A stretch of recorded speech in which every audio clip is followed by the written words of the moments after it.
여러분, 사람이 윤택하고 만족스러운 인생을 살아가기 위해서는 여러 가지 삶의 덕목들이 필요합니다. 예를 들어서 다른 사람들과의 관계를 더 잘 유지하기 위해서는 먼저 사랑이 있어야 하고 믿음과 신뢰가 있어야 하죠. 또 조금 더 나은 삶을 얻으려고 앞으로 나아가기 위해서는 소망과 꿈, 그리고 비전과 같은 것들이 있어야 합니다. 그렇다면 말세를 살아가고 있는, 이 마지막 때를 살아가고 있는 저와 여러분과 같은 그리스도인들에게 있어서 가장 절실하게 요구되는 것, 필요한 덕목은 무엇일까요? 저는 이것을 꾸준함, 인내라고 생각을 합니다. 왜냐하면 꾸준함과 인내가 없이 우리는 그 무엇 하나 지킬 수 없고 또 그 무엇 하나도 전혀 이룰 수 없기 때문입니다. 지난주에 우리는 교회 김장을 마무리했습니다. 올해는 많은 분들이 도와주셔서 작년보다 훨씬 더 빨리 끝낼 수 있었습니다. 그런데 개인적으로는 올해가 작년보다 더 힘이 붙이더라고요. 그래서 왜 그런 것일까? 집사님과 권사님과 장로님들이 오셔서 도와주셔가지고 더 편하게 빨리 끝날 수 있었는데 왜 저 개인적으로는 더 힘든 것일까 생각을 해보니까 제가 작년에는 헬스를 하던 때라 근력 운동을 계속해서 체력이 준비되어 있었던 반면에 올해는 아무런 운동도 안 하니까 힘도 작년 같지 않고 체력도 많이 딸리더라고요. 그래서 운동 계속 꾸준히 인내하면서 할 걸이라고 생각을 했습니다. 여러분, 하다못해 운동도 꾸준함과 인내가 없이는 아무것도 되지 않습니다. 그렇다면 우리 신앙생활은 어떨까요? 우리는 꾸준함과 인내로 모든 것을 감당하고 있습니까? 오늘 본문 말씀의 배경이 되고 있는 이 골로새 교회는 이방인 그리스도인이었던 에바브라에 의해 세워진 교회로 그를 통해 전해진 진리의 말씀, 곧 복음을 통하여 균형 잡힌 신앙 가운데 서 있었던 아름다운 교회였습니다. 하지만 철학과 헛된 속임수를 가지고 세상의 원리를 따르는 사람들이 점차 교회에 들어오게 됨으로써 교회는 온갖 혼란을 겪게 되었으며 많은 사람들이 그들에게 속아 잘못된 길로 향하게 되었습니다.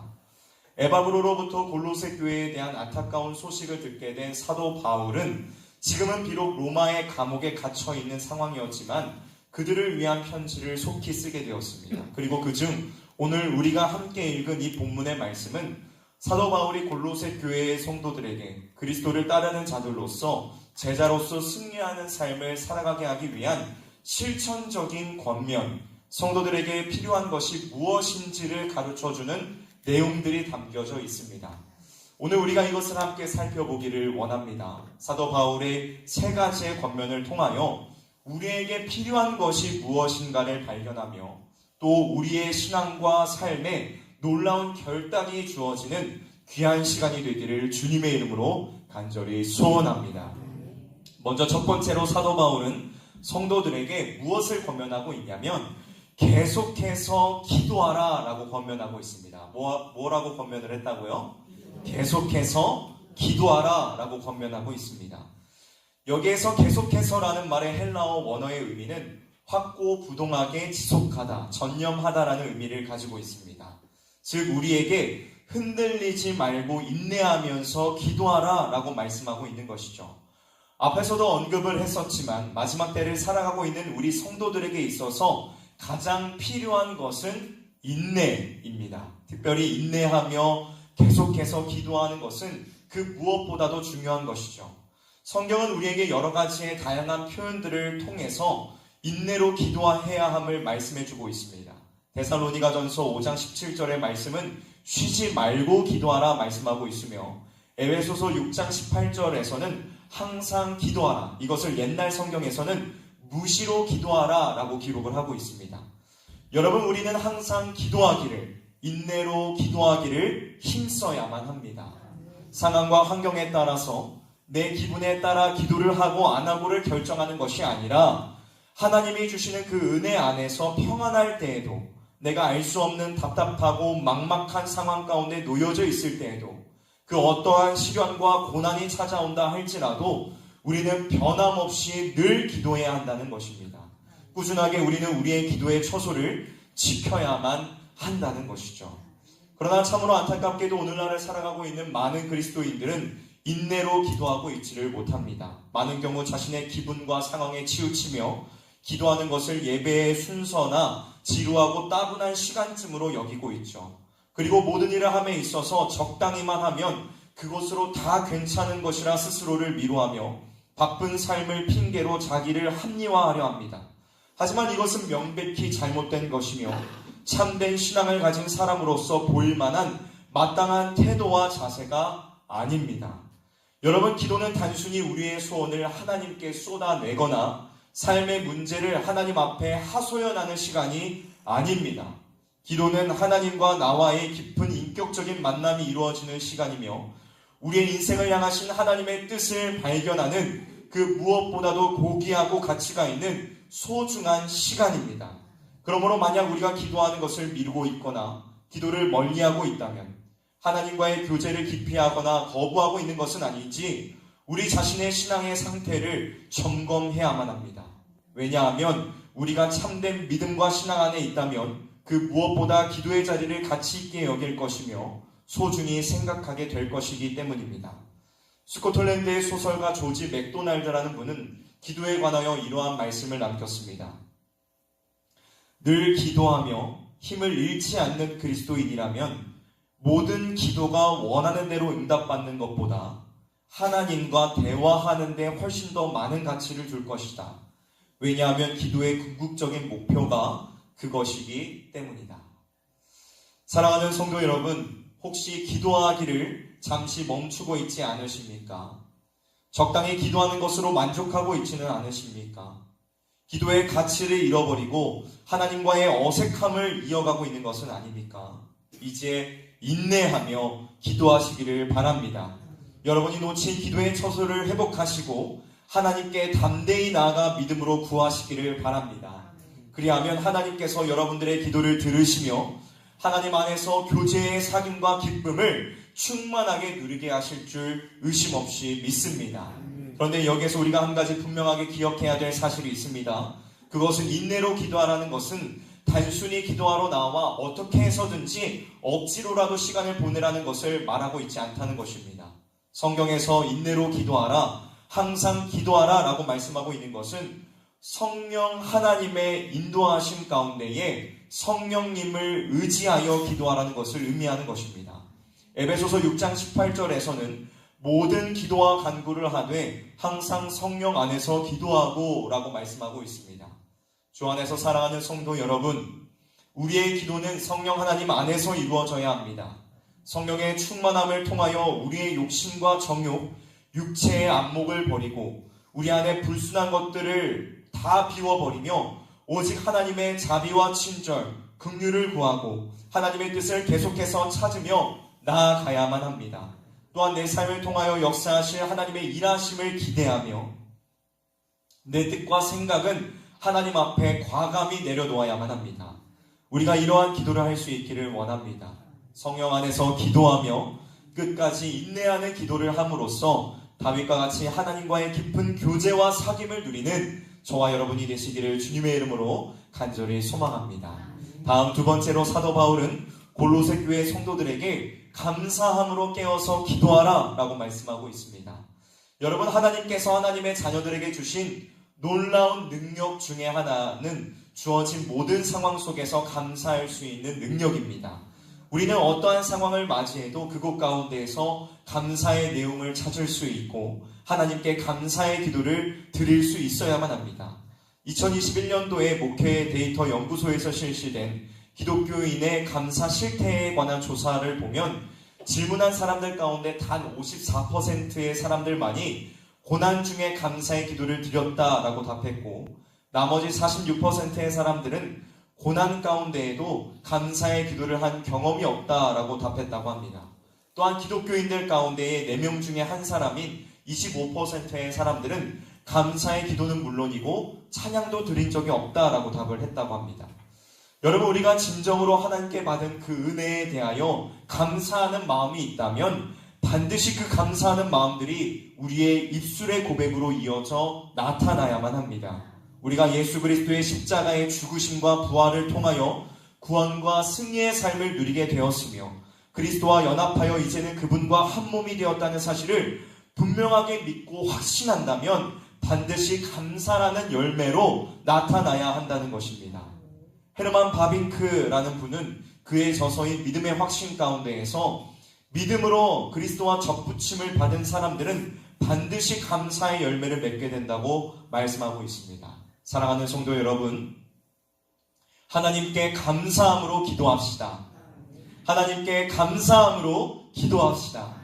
우리의 손에 주어지지 않은 것들만을 바라보면서 불평하고 원망하는 것이 아니라 모든 좋은 것을 우리에게 이미 내어주신 하나님의 은혜와 사랑에 감사하며 하나님의 은혜와 사랑을 바라보며 그 사랑 안에서 감사하고 찬양할 수 있기를 원합니다. 여러분, 감사에는 놀라운 능력이 있습니다.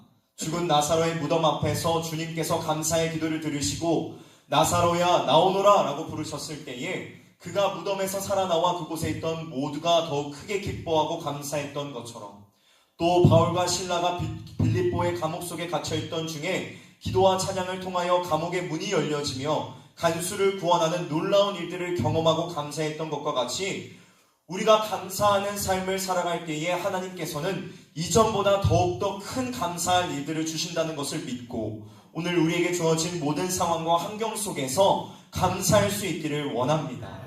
감옥에 갇혀있는 어려운 상황 속에서도 여러 교회를 향한 편지에서 감사의 기도를 빠뜨리지 않고 드렸던 바울과 같이 우리도 감사함으로 우리의 마음과 믿음을 기도로서 고백드릴 수 있기를 주님의 이름으로 간절히 소원합니다.